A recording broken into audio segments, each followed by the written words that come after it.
La Bible prédit que l'Iran jouera un rôle clé dans les prophéties du temps de la fin. Comment la guerre menée par les États-Unis contre l'Iran s'inscrit-elle dans cette prophétie ? Découvrez ce que la Bible prédit pour l'avenir de l'Iran. Maintenant sur la clé de David avec Stephen Fleury. Nous apprécions les relations que nous avons entretenues avec l'Iran au cours de cette brève période. On risque de parler sans cesse de l'accord avec l'Iran. Nous n'y investissons pas d'argent. Nous en avons le droit, mais nous n'investissons pas d'argent. Nous n'avons rien payé, contrairement à Obama qui a déboursé des milliards de dollars, 1,7 milliard de dollars portés en avion. C'était complètement fou. J'ai vu ça et je n'arrivais pas à y croire. Mais la seule chose qui importe et qui compte vraiment à mes yeux, c'est que l'Iran ne disposera jamais de l'arme nucléaire. Et l'accord est catégorique sur cette question. Vous évoquez un changement de régime. Je ne me suis jamais soucié d'un changement de régime. Mais j'imagine qu'il y a eu un changement de régime, car les membres du premier groupe sont tous morts. De même pour le deuxième groupe. Et une partie du troisième groupe a également disparu. Et à mon avis, nous avons affaire à des personnes très rationnelles. C'était agréable de travailler avec elles. C'était vraiment des gens forts et intelligents, bien plus que ceux des premiers et deuxième groupes. Ils ne sont pas radicalisés et ils cherchent à aider leur pays.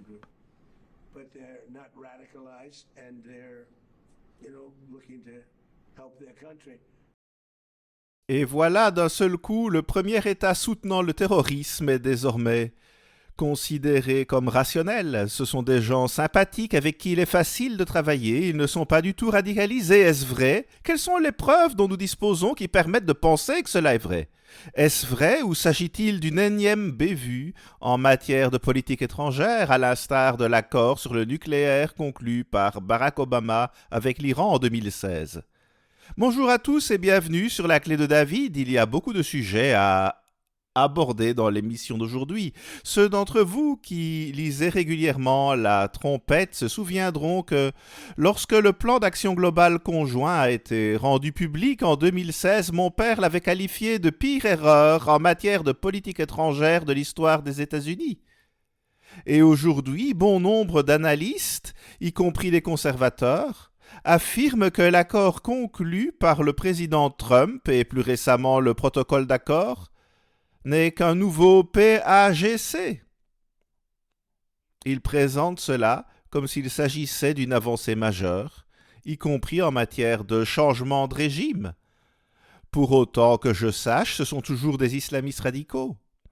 Mais cette dernière semaine, le président Trump et ses négociateurs ont tout mis en œuvre pour parvenir à un accord. Alors, on ne cesse de dire qu'il s'agit d'un changement de régime. Tous les méchants seraient morts et ceux qui restent seraient raisonnables. Ils veulent la paix et non une arme nucléaire. Ils sont intelligents. Ils ne sont pas du tout radicalisés. Cela semble effectivement être une énorme erreur. On fait tellement confiance à la nature humaine et en l'occurrence, comme je le disais, il s'agit du premier État soutenant le terrorisme. A-t-il soudainement été retiré de la liste des pays soutenant le terrorisme ? N'y figure-t-il plus ? Aujourd'hui, on les considère comme raisonnables depuis le tout début de cette campagne de bombardement contre l'Iran, plus tôt cette année.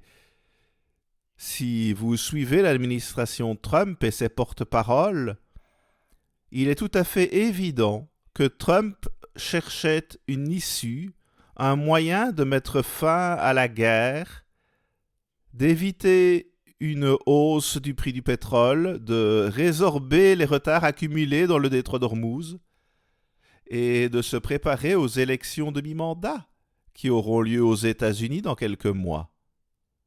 C'est pourquoi on assiste à cette précipitation pour mettre au point un protocole d'accord. Et d'après les premiers comptes rendus qui ont suivi, en gros, l'Iran obtient tout ce qu'il veut. Les sanctions ont été levées, 300 milliards de dollars sont consacrés à la reconstruction. Et qu'obtiennent les États-Unis en échange ? En somme, c'est pratiquement une promesse selon laquelle l'Iran va se montrer coopératif. Il réaffirme qu'il ne construiront certainement pas d'armes nucléaires. Ce sont vraiment des propos lunaires. Lisez de nouveau ce que nous avons écrit sur l'Iran. Il y a quelques mois à peine, dans le numéro d'avril de la Trompette. Et ensuite remontez encore plus loin, à une trentaine d'années. Ainsi, vous verrez, comme je vais le souligner dans l'émission d'aujourd'hui, qu'à maintes reprises, nous avons eu raison au sujet de l'Iran. Dans la Trompette de janvier 2026, nous avons écrit « L'objectif ultime de Trump, c'est toujours de conclure un accord. Or, cela suppose que l'autre camp fasse preuve de bonne foi. C'est une hypothèse folle, à savoir de penser que les nouveaux mollahs ne sont pas des fanatiques religieux, qu'ils sont des gens raisonnables et sympathiques, et pas du tout radicalisés. Comme nous l'avons écrit, or cela suppose que l'autre camp fasse preuve de bonne foi, même de la part d'un État terroriste islamo-fasciste meurtrier. Pour Donald Trump, l'objectif principal de l'armée, même lorsqu'elle recourt à la force, c'est de lancer au plus vite des pourparlers. Au départ, l'administration Trump parlait de capitulation inconditionnelle. C'est ce à quoi il s'attendait, mais il est désormais clair que cette campagne militaire avait pour but de mener au pourparlers afin de garantir la conclusion d'un accord, en l'occurrence avec cet État terroriste islamo-fasciste. On peut lire ici, c'est pourquoi la Trompette reste convaincue que quoi qu'il arrive, l'Iran restera d'une manière ou d'une autre suffisamment radical et puissant pour remplir son rôle prophétisé de roi du Midi. Après les frappes de l'été dernier, nous avons dit que le programme nucléaire iranien venait d'être anéanti par une campagne de bombardement. Et pourtant, quelques mois plus tard, les bombardements ont recommencé, comme nous l'avons écrit après les frappes de l'été dernier. En fin de compte, la manière dont les États-Unis feront face à l'Iran constituera une leçon puissante illustrant le danger de ne pas en finir complètement avec le mal. C'était donc un cas où la force militaire a été utilisée non pas pour vaincre l'ennemi, mais pour l'amener à la table des négociations. Et en fin de compte, comme nous l'avons écrit dans le numéro d'avril de la Trompette, cela ne fera que renforcer l'Iran. Cela va le rendre plus fort. Et enfin, il y aura un autre pays, à savoir l'Allemagne, qui aura observé tout cela, qui comprendra parfaitement ce qu'il faut faire la prochaine fois, lorsqu'elle aura à neutraliser le roi du Sud, comme l'annonce la prophétie biblique.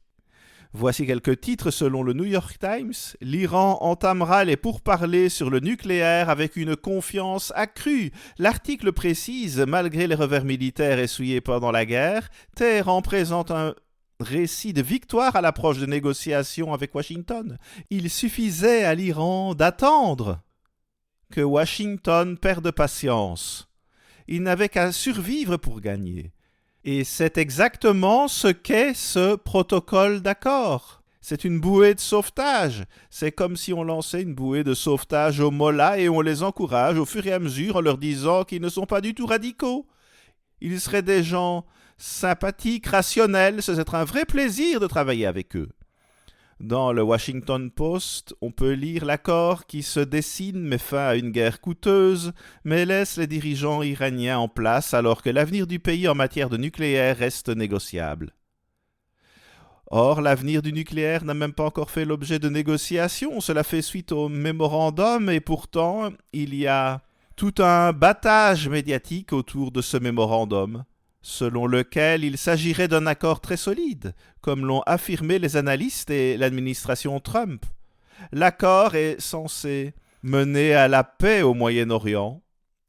Le fera-t-il vraiment? Il suffit de se pencher sur l'histoire récente, pensez aux 47 ou 48 dernières années. Lee Smith, un journaliste aux tablettes, a titré « Encore un président qui choisit la capitulation ». Et c'est exactement de cela qu'il s'agit. Les États-Unis choisissent de capituler. Il ne s'agit en aucun cas d'une capitulation inconditionnelle de la part des mollahs. C'est tout le contraire. Il semble donc que ce que Trump a souvent qualifié de pire accord jamais négocié, et qu'il a présenté pendant plus d'une décennie comme la principale preuve de la mentalité de perdant américaine, soit désormais devenu le modèle de sa propre politique vis-à-vis de l'Iran. De plus en plus, lorsque vous l'entendez parler du mémorandum ou de négociations, ses collaborateurs donnent l'impression d'être ceux d'Obama. Ils ont la même approche. Et à l'instar du plan d'Obama, celui-ci consiste à inonder le corps des gardiens de la révolution islamique d'argent et à ouvrir la voie à la bombe nucléaire tout en empêchant Israël de riposter aux attaques de missiles menées par l'Iran et ses mandataires au nom de ce qu'il appelle par euphémisme l'ordre régional. C'est ainsi que le président Trump a mis des bâtons dans les roues de Benjamin Netanyahou en exigeant la fin des frappes contre le Hezbollah au Liban. Et tout est censé se calmer. Dans le numéro d'avril de la Trompette, nous vous avions indiqué que l'Iran s'en sortirait et que l'administration Trump n'irait pas jusqu'au bout. Comment l'avons-nous prédit ? Eh bien, nous pouvons nous pencher sur l'histoire récente, mais plus important encore, nous nous penchons sur les prophéties bibliques. Il y a un affrontement prophétisé entre le roi du Sud et le roi du Nord. Nous verrons cela dans Daniel 11 dans un instant. Mais les États-Unis ne seront même plus sur la scène au moment de cet affrontement. À ce stade, les États-Unis ne seront plus pertinents, ils seront trop faibles pour agir. Il faut reconnaître que le président Trump a pris certaines mesures, plus tôt cette année ainsi que l'été dernier. Mais que se passe-t-il lorsqu'on ne mène pas la tâche à bien ? Eh bien, le premier État soutenant le terrorisme va revenir en force. Mon père a animé un épisode de La Clé de David qui remonte à 1993, dans laquelle il parlait du roi du Sud. Encore une fois, cela est mentionné dans Daniel 11, verset 40. Remarquez ce qu'il déclara dans cet épisode, clip 2. Ces versets évoquent un roi du Sud qui n'est pas encore apparu. Et je pense que tout porte à croire que l'islam radical dirigé par l'Iran correspond à ce roi. Le roi du Nord est guidé par une religion qui compte un grand nombre de fidèles, et il semble que ce soit également le cas du roi du Sud. C'est sans doute la seule façon dont ces nations puissent s'unir en tout cas, c'est-à-dire grâce à la religion qui les unit. Il semblerait logique que deux religions puissantes entrent en conflit lorsqu'elles sont toutes deux présentes dans la même région du monde. Toutes deux se livrent également une lutte acharnée pour le pouvoir. Quel moment pour faire preuve de foi et de confiance dans le cœur humain, alors qu'un affrontement spectaculaire, un affrontement à caractère religieux est sur le point d'éclater, et cela déclenchera en réalité la Troisième Guerre mondiale. C'est ce que prophétise la Bible. Remarquez Daniel 11, verset 40, au temps de la fin, ce qui signifie que cela concerne les derniers jours, le roi du Midi se heurtera contre lui, et le roi du Septentrion fondra sur lui comme une tempête, avec des chars et des cavaliers, et avec de nombreux navires. Et il s'avancera dans les terres, se répandra comme un torrent, et débordera. Ce verset nous indique donc que le roi du Sud provoque sans relâche l'Union européenne, cet empire en cours de formation là, septième et dernière résurrection du Saint-Empire romain. L'islam radical mène une politique étrangère très provocatrice, et nous en avons vu les conséquences ces derniers mois. Regardez comment il utilise le pétrole comme point de dispute, regardez comment il se sert du détroit d'Ormuz pour faire pression, pour aggraver la situation. C'est ce qu'il a fait jusqu'à présent, et remarquez, comme je le disais, que ce verset précise que cela se passera au temps de la fin. Et nulle part dans ce passage, il n'est question d'un affrontement entre les États-Unis et le roi du Sud, comme ce que nous avons vu il y a quelques mois. Les États-Unis sont en train de se retirer et quelqu'un d'autre, une autre nation, va prendre le relais et mener la tâche à bien. Comme je le disais, l'Allemagne a suivi la situation de près, l'Allemagne a observé la situation. L'Allemagne peut constater ce qui a fonctionné dans une certaine mesure et ce qui n'a pas fonctionné. Et l'Allemagne s'en rend compte lorsque le travail n'est pas mené à bien. Il suffit de considérer les prophéties de Dieu qui évoquent la faiblesse des nations israélites en ces derniers jours. Par exemple, Lévitique 26 et Ésaïe 3. Voici ce qu'écrit mon Père dans Le Roi du Sud. Je vous propose ce livre dans l'émission d'aujourd'hui, Le Roi du Sud, qui parle de la stratégie de l'Allemagne pour détruire l'Iran. C'est ce qui va arriver si vous ne disposez pas d'exemplaires de ce livre. N'hésitez pas à vous rendre sur notre site internet afin d'en commander une copie. Voici une citation du livre Le Roi du Sud. Nos dirigeants n'arrivent pas à comprendre l'histoire parce qu'ils refusent de reconnaître que la nature humaine mauvaise réside en chaque individu sur terre, y compris en vous et moi. La nature dont parle Jérémie 17, verset 9, ne se limite pas aux islamistes radicaux ou aux mollahs en Iran. Nous l'avons tous. Mais il se trouve que les mollahs qualifient les États-Unis de grands satans. Et ils veulent les détruire. Ils veulent également détruire la petite nation d'Israël. Ils ne cherchent pas à le cacher. Ils tiendront de beaux discours, ils feront semblant de ceci ou de cela, juste pour prolonger les pourparlers et obtenir l'annulation des sanctions. Mais pensez à leur antécédent. Jésus déclara qu'il faut juger selon les fruits. Il faut donc se pencher sur les fruits qu'ils portent. Mon père écrit, par exemple, notre refus de recourir à notre puissance militaire n'est souvent pas motivé par la droiture, comme nous aimons à le croire, mais par une faiblesse méprisable résultant de nos péchés. Nous manquons tout simplement de foi, de force de caractère et de courage pour lutter contre l'Iran, qui est aujourd'hui la première nation terroriste. En fin de compte, nous nous avérerons trop faibles pour survivre. Comme l'a récemment écrit Mélanie Phillips, ce mémorandum ainsi que les négociations avec l'Iran ne font que montrer à quel point l'Iran reste puissant même après avoir été durement touché, et cela montre également à quel point les États-Unis sont faibles.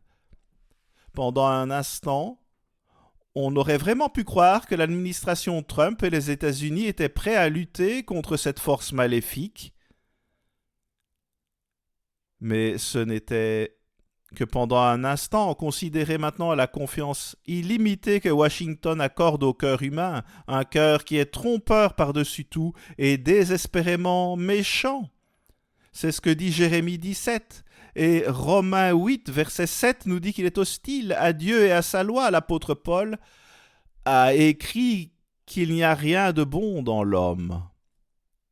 Les gens ont lamentablement échoué à comprendre le cœur humain.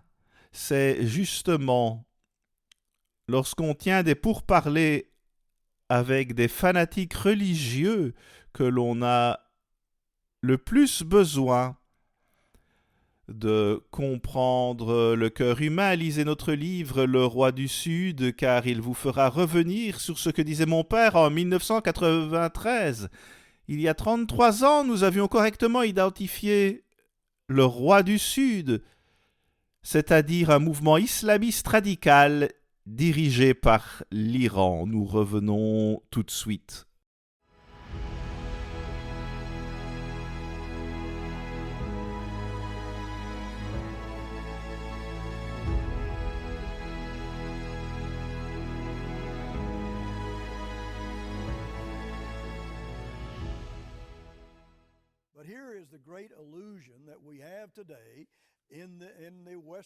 Mais voici la grande illusion qui règne aujourd'hui dans le monde occidental.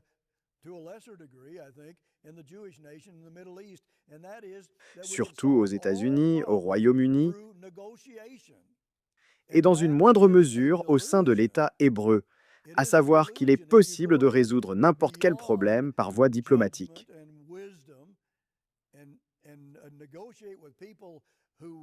C'est une illusion, une véritable illusion. Si l'on rejette le bon discernement et la sagesse afin de tenir des pourparlers avec des personnes qui sont intransigeantes dans leur volonté de vous détruire, eh bien cela devient alors une plaie. Ce n'est pas un pacte de paix, c'est une plaie. Dieu qualifie ces pactes de paix que fait l'État hébreu de plaies.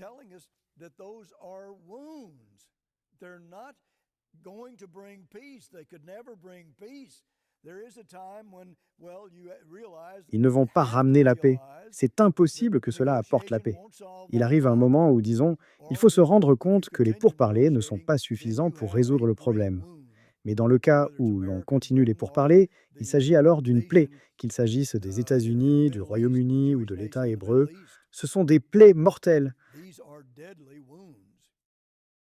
Comme il le disait, les pourparlers ne résoudront pas le problème. Il disait cela en 2015. Le message véhiculé par l'œuvre de Dieu et par nos publications a toujours été cohérent depuis le début. Nous avions raison et nous assistons aujourd'hui à la concrétisation de ce scénario. C'est révélateur. Tous ces pourparlers mettent à nu les plaies mortelles, la maladie. C'était ce que disait mon père en 2015, alors que le président Obama faisait vraiment pression en faveur du PAGC, qui en fin de compte aurait permis à l'Iran de se doter de l'arme nucléaire. Le monde peut-il se permettre de faire ainsi ? Dans un article récent, Mélanie Phillips affirme « Trump a répété à plusieurs reprises que l'Iran ne se dotera jamais de l'arme nucléaire et que s'il tenait à le faire, il subirait des conséquences inimaginables. Mais il a également déclaré « Nous discutons avec eux d'une pause de 15 à 20 ans. » Alors, qu'en est-il exactement ? Cela ressemble exactement à l'accord conclu par Obama en 2015, dans lequel les États-Unis affirmaient que l'Iran n'obtiendrait jamais l'arme nucléaire. L'administration Trump dit la même chose que celle d'Obama. En quoi cela diffère-t-il du PAGC ? Est-ce bien différent ou est-ce toujours la même chose ? Mélanie Phillips déclare, selon J.D. Vance, la grande différence par rapport à l'accord conclu avec Obama réside dans le fait que l'Iran sera tenu de prouver son engagement à ne pas fabriquer d'armes nucléaires, mais l'accord conclu sous Obama prévoyait également un contrôle. Mais si, les contrôles étaient obligatoires sous Obama. Et l'Iran n'a tout simplement pas respecté ces dispositions. Ils autorisent les inspecteurs à se rendre dans certains lieux, mais leur interdisent l'accès à d'autres. Alors, est-ce que cela va être différent cette fois-ci ou est-ce que ce sera toujours la même chose ? L'histoire se répète. Une guerre marquée par des promesses non tenues laisse Israël affaibli et découragé. Voici un autre élément de cette histoire. Regardez comment les relations entre les États-Unis et le petit pays d'Israël au Proche-Orient sont en train de se détériorer. Les Israéliens n'arrivent pas à comprendre ce qui se passe. Ce sont là des changements radicaux mis en œuvre par l'administration Trump. C'est comme si Israël est le méchant parce qu'il s'en prend aux terroristes au Liban, ou parce qu'il a voulu aller jusqu'au bout de son action à Gaza, ou encore face à l'Iran.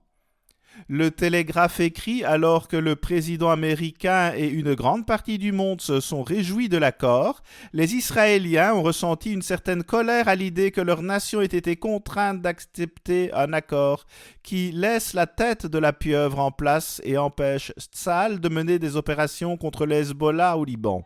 Telle est la réalité, les Israéliens le savent bien, la tête reste en place. Nous avons parlé de la tête du serpent, elle est restée intacte.